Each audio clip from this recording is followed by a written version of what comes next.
انشاءاللہ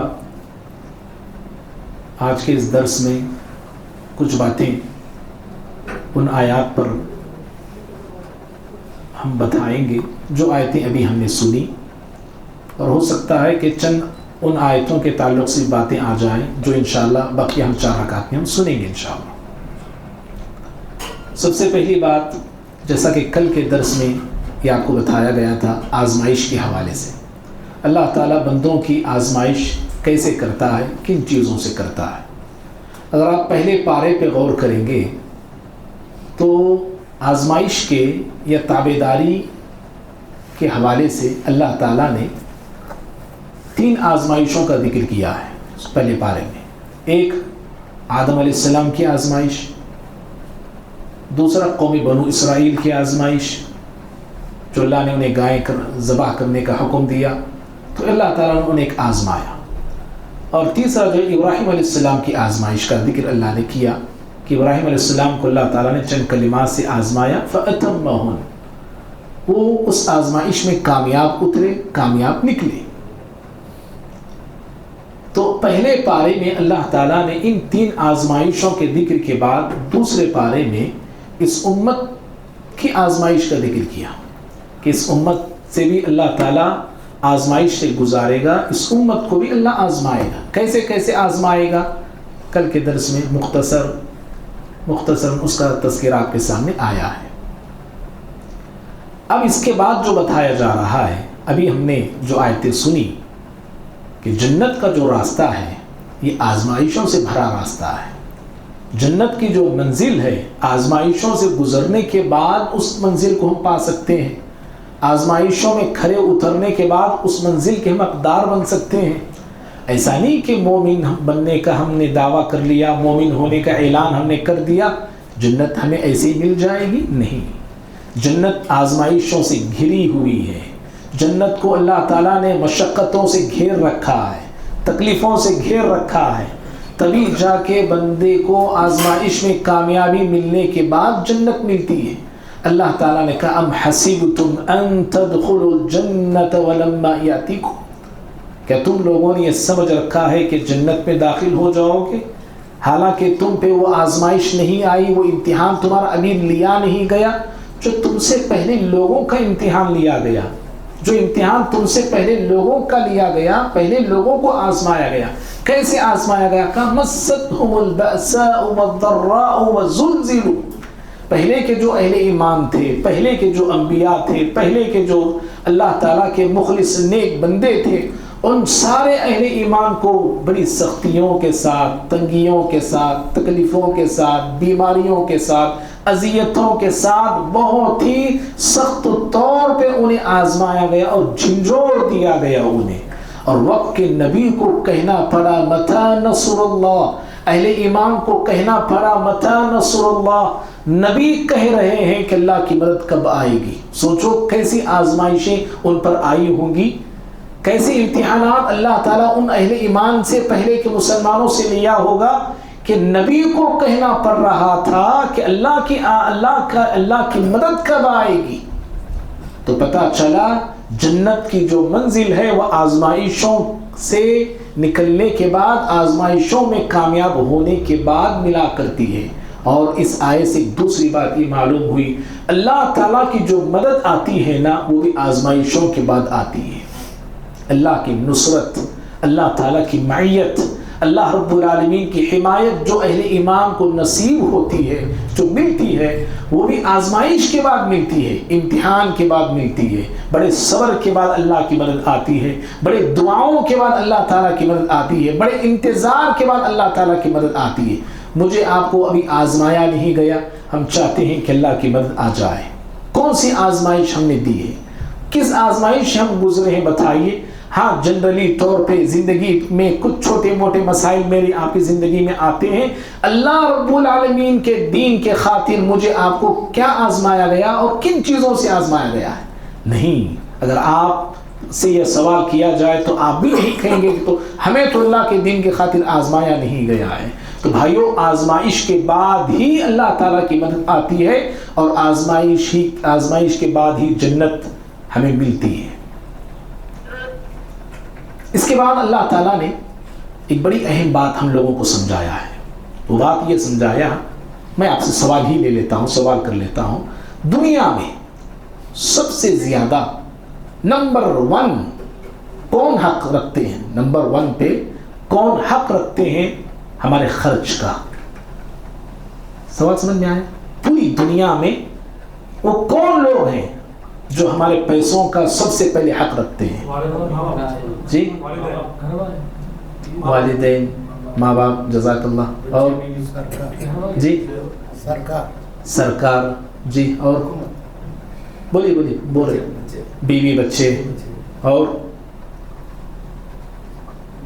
سب سے پہلے ہم, جی,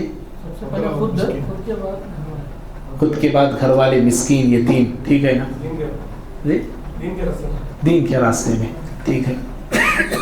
اللہ رب العالمین نے اس کا جواب دیا قرآن میں. میں یہ آیت, حالانکہ اور بھی بہت ساری ایسی باتیں ہیں, یہ میں بتانا یہ چاہ رہا ہوں اس آیت کے ذریعے. دنیا میں میں آپ ہم سب میں بہت سارے ایسے لوگ ہیں, کمانا بھی جانتے ہیں, جمانا بھی جانتے ہیں, لیکن خرچ کرنا نہیں جانتے ہیں. جی, 100 میں 99% بھی اگر کہہ دیں تو یہ بات غلط نہیں ہوگی, یا 95 بھی کہہ دینا, 5 لوگ ہوں گے, 100 میں 5 لوگ جو خرچ کرنا جانتے ہوں گے, کمانا جانتے ہیں. آپ میں سے بہت سارے لوگ, پوری دنیا میں بہت سارے لوگ بڑے بڑے طریقے جانتے ہیں کمائی کے, لیکن خرچ کرنا نہیں جانتے ہیں. جہاں بولے وہاں خرچ کرتی ہے, جس کو چاہے اٹھا کے دے دیے. کیا سمجھتے ہیں میں بہت اچھا کام کر رہا ہوں, ان کو دیا میں, ان کو دیا میں. بیوی بچے گھر میں بھوکے ہیں اور ماشاءاللہ یہ حاتم طائی بن کے گھوم رہے باہر. ہاں, یہ کون سا طریقہ ہے جی؟ کس نے سکھایا آپ کو یہ طریقہ؟ کہاں سنے آپ؟ یاد رکھیے, دلیل کسی ایک چیز کو لے لینا اور بقیہ دین کو جو ہے نظر انداز کر دینا, یہ طریقہ نہیں ہے. یہ اللہ تعالیٰ نے اس کا جواب دیا. پیارے نبی صلی اللہ علیہ وسلم سے لوگوں نے سوال کیا, اہل ایمان نے, یسألونک ماذا ينفقون, اے پیغمبر یہ آپ سے پوچھتے ہیں کہ ہم کیا خرچ کریں. سوال کیا ہے, غور سے سننا. سوال ہو رہا ہے کہ کیا خرچ کرنا چاہیے. جواب بھی کیا ہونا چاہیے تھا؟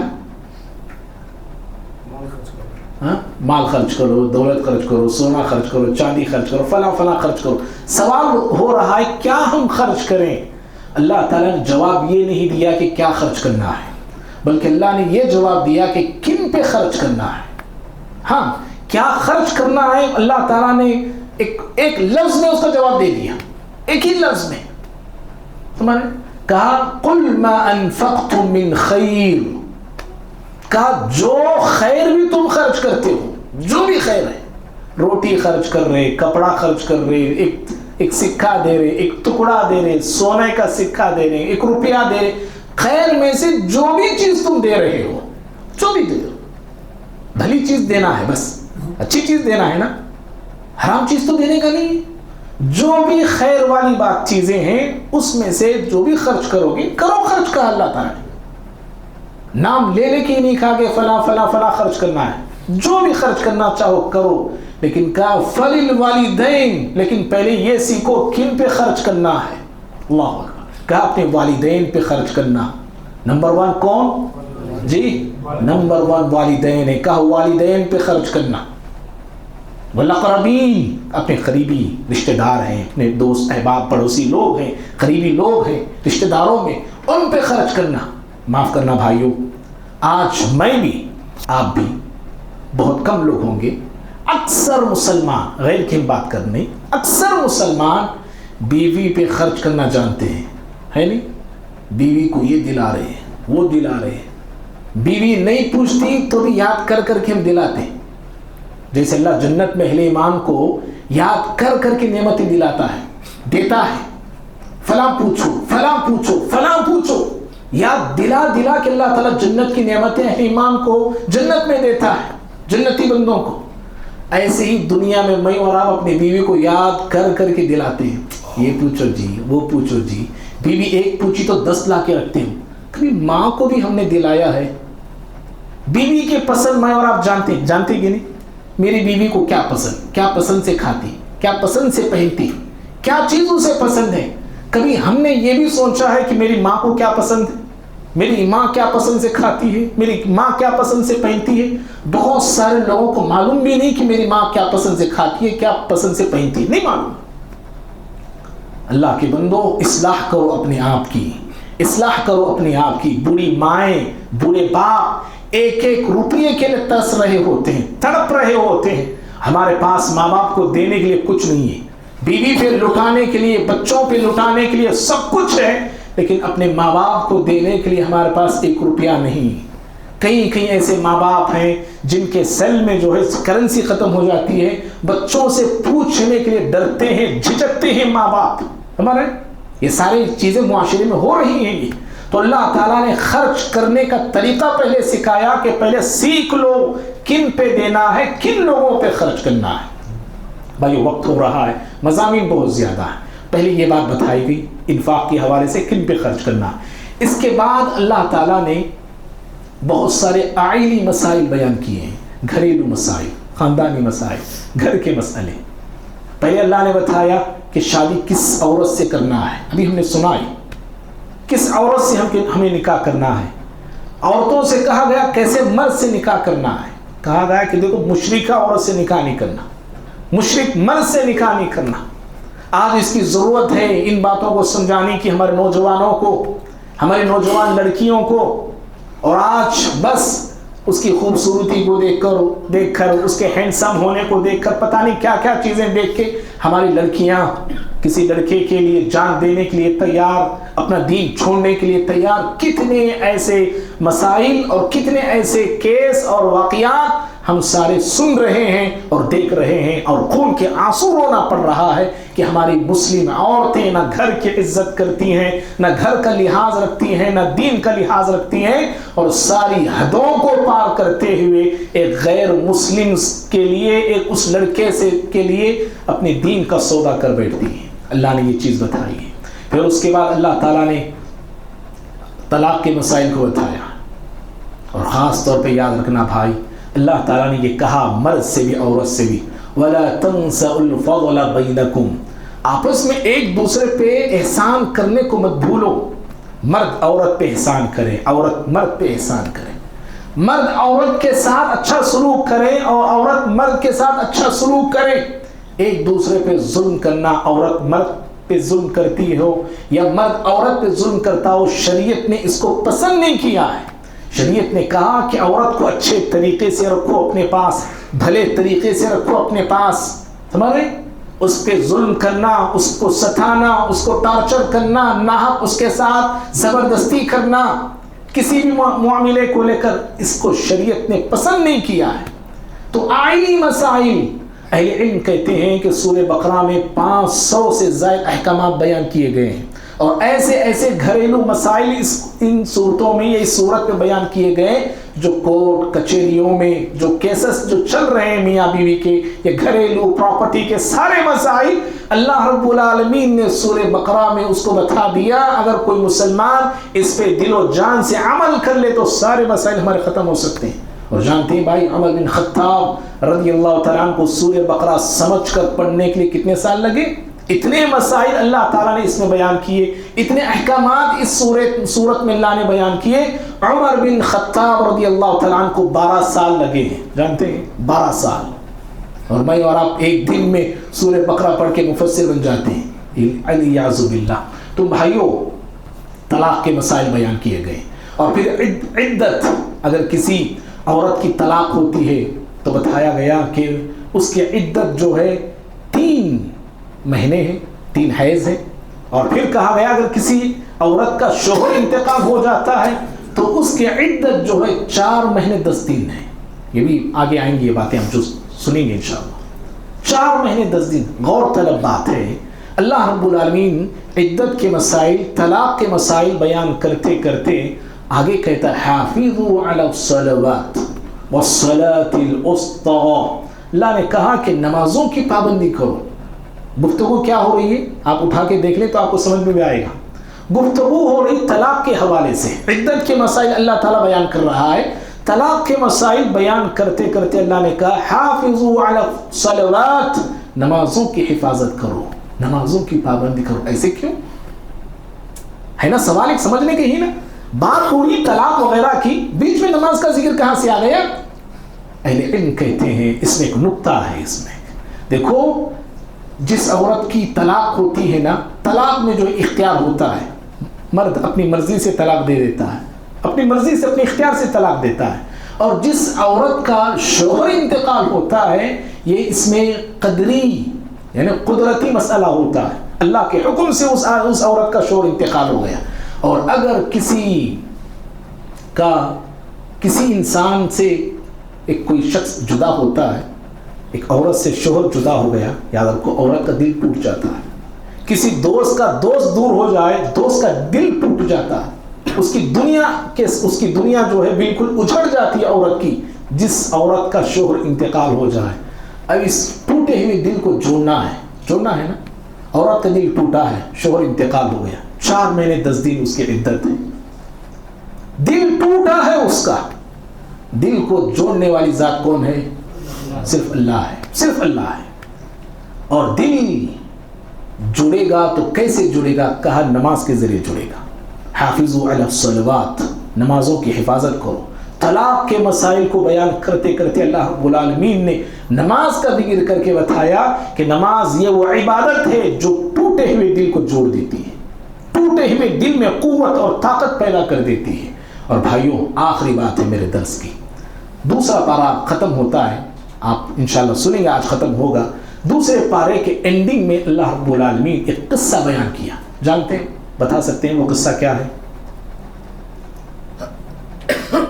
بنو اسرائیل کا, طالوت جالوت.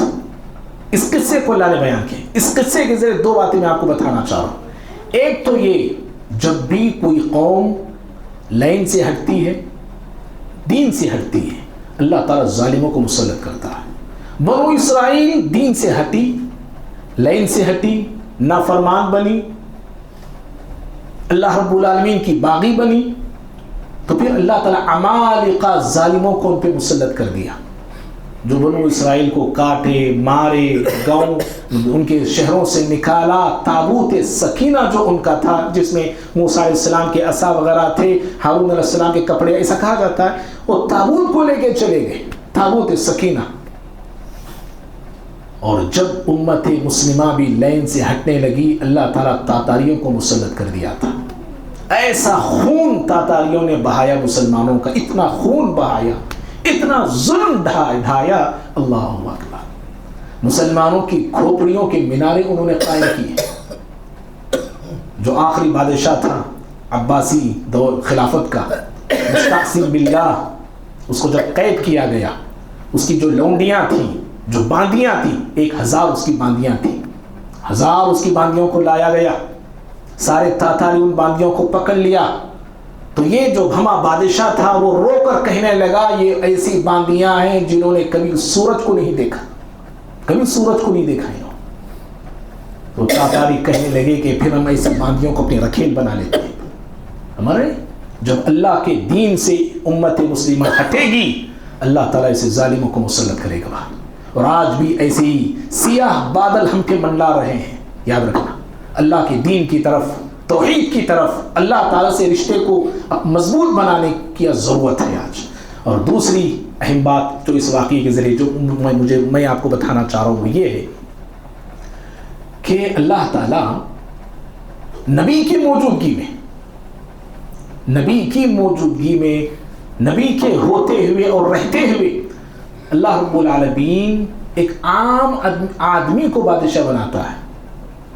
ایک عام آدمی کو اللہ نے بادشاہ بنایا. نبی موجود ہے. وقال لهم نبيهم ان الله قد بعث لكم طالوت ملكا. وقت کے نبی بنو اسرائیل سے کہنے لگے کہ بنو اسرائیل, اللہ تعالیٰ نے طالوت کو تمہارے لیے بادشاہ بنایا ہے. ٹھیک, نبی بڑے ہوتے ہیں نا. نبی کی موجودگی میں اللہ نے جب عام آدمی کو بادشاہ بنایا, پتہ کیا چلا, کیا سمجھ میں آیا جی؟ کیا سمجھے آپ لوگ؟ اللہ چاہا تو کسی کو بنا سکتا ہے. ماشاء اللہ, جزاک اللہ. اور آپ لوگ کیا سمجھیں؟ علم سیکھنا جی, کچھ علم سیکھنا. علم سے جو ہے درجہ ملتا ہے, اچھی بات ہے, جزاک اللہ. اور کوئی بھائی؟ دیکھو ایک ہو سکتا ہے, یہ ساری باتیں ہیں اس میں کوئی شک نہیں ہے الحمدللہ. ایک بڑی اہم بات جو اس واقعے سے مجھے آپ کو سیکھنی ہے اور یاد رکھنی ہے وہ یہ ہے کہ میں عالم, سب کام میں کرتا ہوں, میں ذمہ دار, سارے کام میں کرتا ہوں, یہ سوچ اچھی نہیں ہے ہمارے. جس کی جو صلاحیت ہے اس کو وہ کام دے دینا چاہیے. جو صلاحیت رکھتا ہے اس کو وہ صلاحیتوں کے مطابق کام سپرد کرنا چاہیے. وقت کے نبی ہوتے ہوئے اللہ تعالیٰ ایک عام آدمی کو بادشاہ بنا, کیوں؟ صلاحیتیں ان کے پاس موجود تھی. تو یہ بہت بڑا پیغام جو ہے ہمیں اس آیت, اس واقعے کے ذریعے دیا گیا ہے. اللہ سے دعا ہے اللہ رب العالمین مجھے بھی, آپ کو بھی, ہم سبھی کو اللہ کے دین پہ قائم رہنے اور جمع رہنے اور استقامت سے رہنے کی توفیق عطا فرمائے. اللہ رب العالمین ہم تمام کے عبادات کو شرف قبولیت عطا فرمائے, آمین. السلام علیکم ورحمۃ اللہ وبرکاتہ.